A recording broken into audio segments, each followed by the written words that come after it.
నిన్న రాత్రి మీరు పెరుగన్నం తిన్నారు. అవునా కదా చెప్పండి. అన్నీ మీరే చెబుతున్నారు, చెప్పండి. అంటే అడుగుతున్నాను నేను. మీరు అడిగితే నా ఆన్సర్ కూడా మీరే చెప్తున్నారు. ఓకే, ఈరోజు మీరు 9:30కి ఫ్లైట్ ఎక్కడానికి వెళ్ళిపోతున్నారు, కరెక్టా? రాంగ్. 9 గంటలకే. అరగంట ముందు వెళ్తున్నారు, అంతే కదా? అరగంట టైంకి వెళ్తున్నా. మంగపతి గారు, నేను అడిగినటువంటి ప్రశ్నకి సూటిగా సమాధానం చెప్పండి. మీ మీద ఒక కేసు నమోదైంది. ప్రియదర్శి మీ మీద ఒక కేసు వేద్దాం అనుకుంటున్నాడు. దర్శి కూడా ఈ సంగతి తెలుసో లేదో తెలియదు, కానీ ఈ సినిమాలో హీరో ప్రియదర్శినో హర్ష్ రోషనో కాదు, మంగపతి అనేటువంటి నేను అని మీరు అంటున్నారు అని ఒక అపవాదు. ఇది ఎంతవరకు నిజం? 14th మీకే తెలుస్తుంది. అంటే మీరు చెప్పకనే చెప్తున్నారా మీరే ఇందులో హీరో అని? ఈ సినిమాకి హీరో నాని గారండి, గుర్తుపెట్టుకోండి. ఈ సినిమాకి ప్రొడ్యూసర్ కదా నాని గారు, హీరో ఎలా అయ్యారు? ఆల్రెడీ ఆయన హిట్ ప్యారడైజ్ చేస్తున్నారు. మీరు మేము అడిగినటువంటి ప్రశ్నలకు సూటిగా సమాధానం చెప్పడం లేదు. మంగపతి గారు, నాకు ఎప్పుడు అడ్డదిడ్డంగా మాట్లాడటం రాదు, స్ట్రైట్గా మాట్లాడితే నాకు వచ్చు. అర్థమైంది. మీరు కొంచెం గ్యాప్ ఇస్తే నేను ఏదో మాట్లాడి వెళ్ళిపోతా. లేదు, మీరు మాట్లాడాలంటే సెంటర్ స్టేజ్కి వెళ్ళాలి. ఇక్కడ మాత్రం మేము అడిగిన ప్రశ్నలకి మాత్రమే సమాధానం చెప్పాలి. థ్యాంక్ యూ నా మంగపతి గారు. ఓకే, రండి రండి. శివాజీ గారు, ఎస్ చెప్పండి. సో కంగ్రాచులేషన్స్ అండి, సూపర్ క్యారెక్టర్ పోర్ట్రే చేశారు. మీ వల్లే కొన్ని సెక్షన్స్ జనాలకి తెలియబోతున్నాయి అని అర్థమవుతుంది మాకు. మీరేం చెప్పాలనుకుంటున్నారు? అందరికీ నమస్కారం అండి. ఈ సందర్భంగా నేను మీకు ఒక ముఖ్యమైన విషయం చెప్పాలి. నా లైఫ్లో బూచమ్మ బూచోడు అనేది ఒక 13 years బ్యాక్ నేను చేసిన సినిమా. అదే ఆ సినిమా తర్వాత అది డీసెంట్గా నడిచిన సినిమా. ఆ సినిమా తర్వాత గ్యాప్ తీసుకున్నలేదు, తీసుకోవాలని లేదు, తీసుకొని వెళ్ళింది లేదు. ఎందుకో అలా బయటకు వెళ్ళిపోయాను. ఆంధ్రప్రదేశ్ సమాజం ఏదో తెలియని ఒక, అంటే నా మనసుకు దగ్గరగా ఉండే కొన్ని విషయాల మీద నాకు అమితమైన ప్రేమ ఉండి నేను పక్కకి వెళ్ళిపోయాను. 13 సంవత్సరాల తర్వాత నేను మళ్ళీ వెండితెర మీద ఫస్ట్ సినిమా నాకు అవకాశం ఇచ్చింది నాని గారు. ఇది ఆయనకి తెలియదు, కానీ నాకు మాత్రమే తెలుసు. అంటే డబ్బుల కోసం అయితే నేను ఎప్పుడూ చేసేవాడిని అండి, చాలా సినిమాలు చేసేవాడిని, చాలామంది దగ్గరికి వెళ్ళేవాడిని. నేను వెళ్ళి అడిగితే నాకు అవకాశాలు ఇచ్చేవాళ్ళు కూడా ఉన్నారు. కానీ నేను ఈ పరిశ్రమకు వచ్చిన తర్వాత ప్రతి అవకాశం నా దగ్గరికి వచ్చింది. అది నా అదృష్టం. సో అలాగే ప్రయత్నం చేద్దాం అనుకుని సొంతగా ఒక సినిమా స్టార్ట్ చేద్దాం అనుకున్నా కూడా ప్రకృతి నాకు సహకరించలా. కానీ మళ్ళీ సినిమానే పిలిచి ఇదిగోరా ఇది నువ్వు చెయ్యాలి అని చెప్పి ఒక 40-50 స్క్రిప్ట్లు, మోర్ దాన్ 40-50 అండి, ఒక 60 స్క్రిప్ట్లు ఆఫ్టర్ ఈ వెబ్ సిరీస్ ఈ బిగ్ బాస్ నుంచి వచ్చిన తర్వాత నేను విన్నాను. అందులో నాకు మొట్టమొదటిగా బాగా నచ్చింది Mangapathi character. That A artist అయినా కూడా ఒక గ్యాప్ వచ్చిన తర్వాత ఒక మంచి బ్యానర్లో ఒక మంచి సినిమాలో రావాలని కోరుకుంటాడు. భగవంతుడు నాకు ఆ విధంగా నానిగారి బ్యానర్లో నాకు ఈ అవకాశం ఇచ్చినందుకు నానిగారికి ఆ భగవంతుడికి ఇద్దరికీ కృతజ్ఞతలు తెలియజేసుకుంటున్నాను. ఇంకా ఈ సినిమా విషయానికి వస్తే, ప్రపంచంలో ఏ సినిమా ఆడినా, అందులో తెలుగు సినిమా ఏది ఆడినా కూడా మీరు పాన్ ఇండియా లేదంటే బాహుబలి 1, 2, పుష్ప, ఎదర్ దసరా ఆర్ నాని గారు ఎనీ ఫిలిం బ్లాక్ బస్టర్ అయిన ఏ సినిమాలో అయినా కామన్గా ఉండే ఒకే పాయింట్ ఎమోషన్,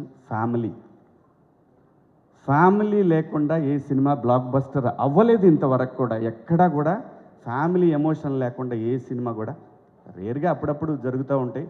కానీ మీరు ఏ బ్లాక్ బస్టర్ సినిమా తీసుకున్నా ఒక ఫ్యామిలీ, ఆ ఫ్యామిలీ వెనకాల జరిగే కథ, ఆ డ్రామా మాత్రమే సినిమాని నడిపిస్తుందని బలంగా నేను చూసినంత వరకు నా అనుభవంలో నేను తెలుసుకున్నది అది. అలాగే ఈ సినిమాలో ఇండియాలో హిందూ సంప్రదాయంలో ఆడపిల్ల ఉన్న ప్రతి కుటుంబంలో కూడా మంగపతి ఉంటాడు. ఇది రియాలిటీ.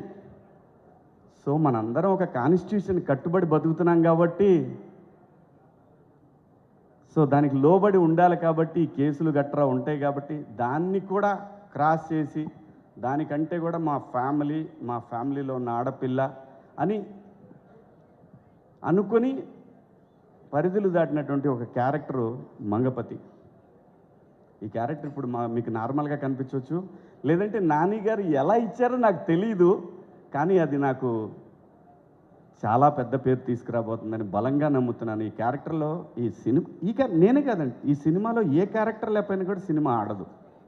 అంత అద్భుతంగా డిజైన్ చేశాడు డైరెక్టర్.